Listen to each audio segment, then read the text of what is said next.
Toujours dans la thématique les matériaux, on va faire cet exercice sur le photovoltaïque, des routes qui génèrent de l'électricité. Donc c'est un problème qu'on a déjà fait. Comme d'habitude, vous devez chercher le problème avant de regarder la correction. Donc je ne refais pas la lecture complète du sujet. Je vais attaquer tout de suite avec la question préalable. On vous demandait d'indiquer pourquoi, selon vous, les panneaux photovoltaïques fixés sur les routes bénéficieront a priori d'un éclairement moindre que ceux fixés sur les toits d'habitation. Donc ça, c'est une question pour laquelle on va aller chercher les renseignements dans les documents. Alors effectivement, est-ce qu'on peut avoir des renseignements? On avait ici une hypothèse de travail. Sur une voie à trafic moyen, la route bénéficie de près de 90% du temps d'éclairement. On peut imaginer que sur la route, c'est 90%, alors que sur les toits, il n'y a pas de route qui passe. Il n'y a pas de voiture qui passe, donc c'est 100%. Donc ça peut être une première raison. Et ensuite, par rapport aux routes, qu'est-ce qu'on pourrait avoir d'autre comme renseignement? On vous donnait ici dans le document 3 l'ensoleillement en France. Et on vous disait que les valeurs d'ensoleillement ici devaient être minorées d'environ 20% lorsque la surface est horizontale. Donc sur les routes, la surface est horizontale, donc en plus il faudra minorer de 20% pour cette raison.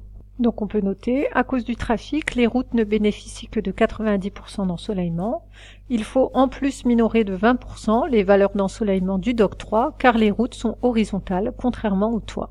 Question 2. Pour mieux comprendre les rendements relativement modestes des cellules à base de silicium, on vous demandait de calculer la valeur de la longueur d'onde maximale au-delà de laquelle les photons absorbés ne peuvent plus générer d'électricité.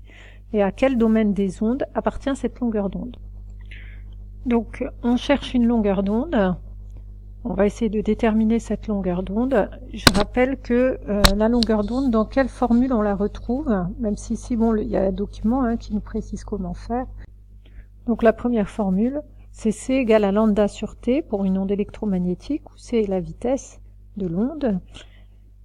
Et donc lambda, où C est égal à lambda fois nu, où nu c'est la fréquence. Bon, ici a priori ce sera pas cette formule, on n'a pas de détails sur l'onde électromagnétique, et d'ailleurs on avait plus de renseignements, d'autres renseignements pour déterminer lambda, puisque dans le document, qu'est-ce qu'on vous disait? On vous disait que les électrons peuvent passer de la bande de valence à la bande de conduction quand ils ont une énergie de 1,12 électronvolts.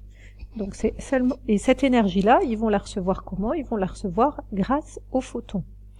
Donc là, des photons qui fournissent de l'énergie, on peut la formule ce sera delta E égale à H fois la fréquence, donc H c'est sur lambda, et puis ça correspond à quoi? Des photons qui fournissent une énergie suffisante pour permettre aux électrons de passer de la bande de valence à la bande de conduction.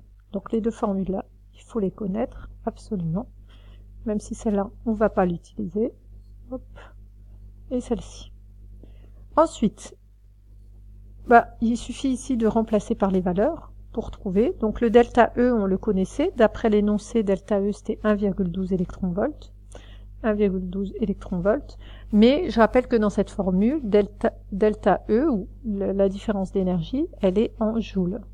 Donc il fallait convertir en joules. Donc 1,12 fois 1,602 10 puissance moins 19, et cette fois c'est des joules. Donc on connaissait delta E, on connaissait H, on connaissait C, donc on peut en déduire le lambda. Donc lambda égale à HC sur delta E. Donc quand on remplaçait par les valeurs, donc on n'oubliait pas donc de remettre delta E en joules, on trouvait un résultat de 1,11 10 puissance moins 6 mètres. On a laissé 3 chiffres significatifs parce que la plus petite valeur a 3 chiffres significatifs.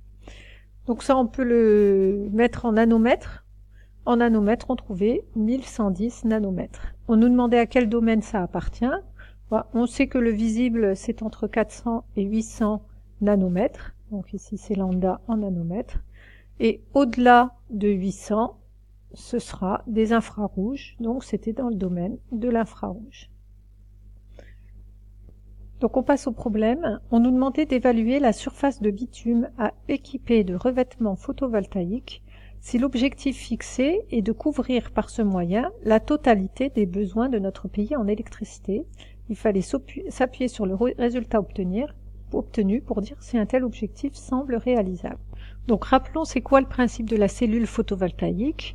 La cellule photovoltaïque, c'est qu'elle reçoit de la lumière, ici une énergie lumineuse, et cette énergie lumineuse, elle va nous la convertir en quoi? En énergie électrique. Énergie électrique. Donc nous, on veut savoir si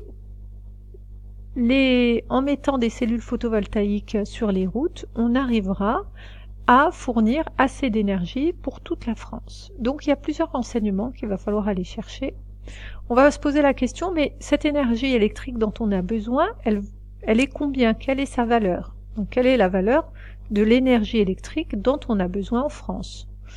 Et puis, dès qu'on aura sa valeur, on va se demander, en énergie lumineuse, combien il faudrait recevoir, justement, pour savoir si c'est suffisant pour être transformé en énergie électrique, en sachant que la cellule photovoltaïque, elle a toujours un rendement, elle a un certain rendement. Ici, son rendement, il était précisé, on nous disait dans le sujet qu'il était de, il me semble, 15%. Ouais, on nous le disait ici. On nous disait qu'elle présentait un rendement moyen de 15%, proche de celui des toitures. Donc ici, on connaît le rendement. Donc c'est-à-dire que si on trouve l'énergie électrique dont on a besoin et qu'on connaît le rendement, alors on arrivera à trouver combien on a besoin d'énergie lumineuse. Nous, dans le document, dans tous les documents qu'on a, qu'est-ce qu'on sait? On sait qu'on connaît combien on reçoit d'ensoleillement en France, et puis on connaît la surface des routes, puisque l'ensoleillement, on l'a par kilowattheure par mètre carré par jour, donc il dépend de la surface. Et comme on connaissait la surface des routes de France, c'était donné ici au niveau de ce document-là, on peut savoir exactement combien on va recevoir en ensoleillement sur les routes et on saura s'il y a assez. Donc on va déjà déterminer l'énergie électrique dont on a besoin. Donc besoin en électricité. Alors le sujet ne nous donnait pas directement la valeur de la consommation électrique nationale en France, mais on nous donnait la valeur de la production d'origine photovoltaïque, qui vaut 6,7 milliards de kilowattheures, et on nous disait que elle représente 1,4% de la consommation électrique nationale. Donc, on sait que 1,4%, c'est combien? C'est 6,7 milliards. Donc, milliard, c'est 10 puissance 9 kilowattheures. Donc ça, c'est pour une année, c'est par an. Donc ça, c'est 1,4%, voilà ce que ça représente. Sauf que nous, on veut avoir la consommation totale, puisque ça, c'est juste ce que ramène le photovoltaïque en France actuellement. Donc nous, on veut connaître les 100%. Donc on va faire un petit produit en croix. Donc voilà le résultat qu'on trouvait. Donc dans notre donnée, on avait deux chiffres significatifs, on va en garder deux, donc 1, 2, 3, 4, 5, 6, 7, 8, 9, 10, 11, donc 4,8, 10 puissance 11. Donc on va noter notre résultat, 4,8, 10 puissance 11 kilowattheures. Ça c'est pour une année. Donc on sait de quoi on a besoin. Sachant qu'on sait de quoi on a besoin, et qu'on connaît le rendement, donc ça c'est ce qu'on connaît, c'est ce qu'on a besoin en électricité, on connaît le rendement de la cellule, alors on va pouvoir savoir de combien est-ce qu'elle a besoin en lumière. Parce que le rendement, c'est quoi? C'est toujours égal à l'énergie de sortie, donc ici l'énergie électrique, divisé par l'énergie d'entrée, c'est l'énergie lumineuse. Donc on en déduit que l'énergie lumineuse, c'est égal à l'énergie électrique divisé par le rendement. Donc ça signifie qu'en termes d'énergie lumineuse, on a besoin de la valeur de ça divisé par le rendement qui vaut 15%, donc 0,15. Voilà ce qu'on avait. Donc on trouvait 3,2 10 puissance 12 kWh par année. Donc voilà l'ensoleillement, l'énergie lumineuse que doit recevoir toutes les cellules photovoltaïques pour pouvoir fournir les 4,8 10 puissance 11 kWh dont a besoin la France. Donc d'un point de vue général, on a fait la partie principale du problème, la cellule photovoltaïque. on sait combien elle doit fournir en électricité, donc on en a déduit combien elle a besoin en énergie lumineuse. Donc maintenant, ça va être de répondre à la question, est-ce que on peut fournir justement toute cette énergie lumineuse en France, et justement, ça doit être combien en termes de surface qui doit être équipé avec le photovoltaïque pour pouvoir ensuite convertir cette énergie lumineuse en électricité. Donc là, il fallait regarder le sujet pour savoir combien est-ce qu'on reçoit d'énergie lumineuse en France. Donc quand on regardait le sujet, on nous donnait l'ensoleillement en France. Donc on a une carte, il va falloir en général prendre une valeur moyenne. Ça représente donc 3,8 environ kWh par mètre carré et par jour. Donc on peut déjà noter ce résultat.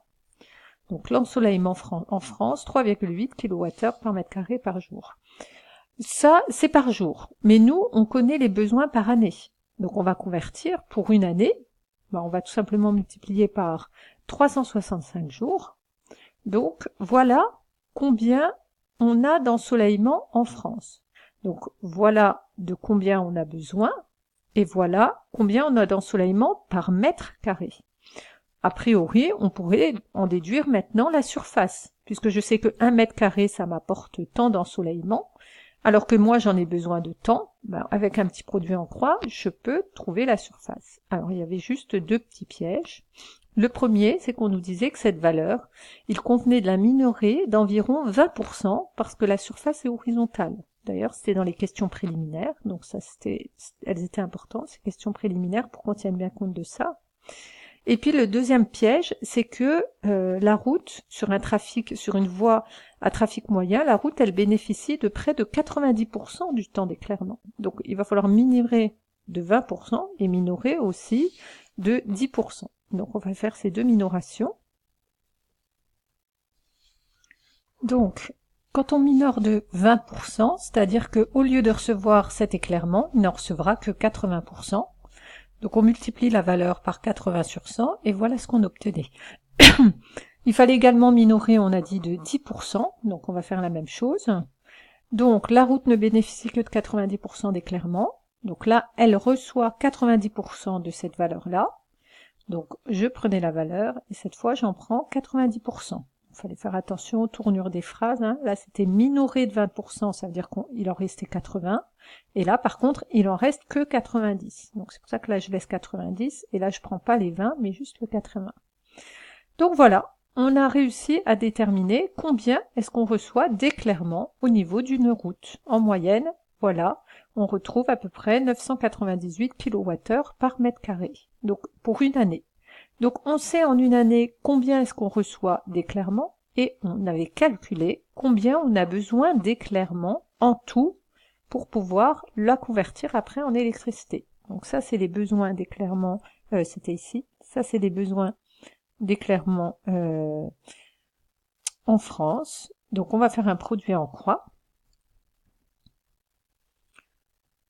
Donc la surface à bitumer de photovoltaïque. Donc si on sait que 1 mètre carré va nous apporter 998 kWh, et que nous on a besoin de 3,2 10 puissance 12 kWh, en faisant notre produit en croix, on obtenait le résultat 3,2 10 puissance 9 mètres au carré.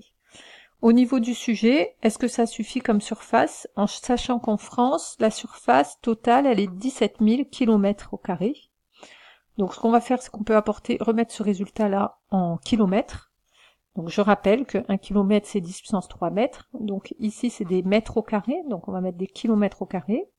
Donc 1 km au carré, c'est 10 puissance 3 au carré, mètres au carré. Donc on trouvait une surface de 3,2 10 puissance 3 km², et effectivement c'est inférieur à toutes les surfaces de France. Donc on a trouvé le résultat. On peut commenter ce résultat, est-ce qu'il est réaliste ou pas? C'est inférieur à la surface disponible de route, donc l'objectif semblerait réalisable, car la surface des routes de France est suffisante. Si c'est pas fait, c'est que forcément il doit y avoir des inconvénients. On pourrait citer le premier, que c'est sans doute lié au coût, ça doit être difficile à mettre en place. Et puis le deuxième, c'est que forcément, si c'est lié à l'éclairement, on aurait besoin de stocker l'énergie produite pour avoir de l'énergie électrique quand il n'y a pas de soleil, la nuit ou quand il pleut.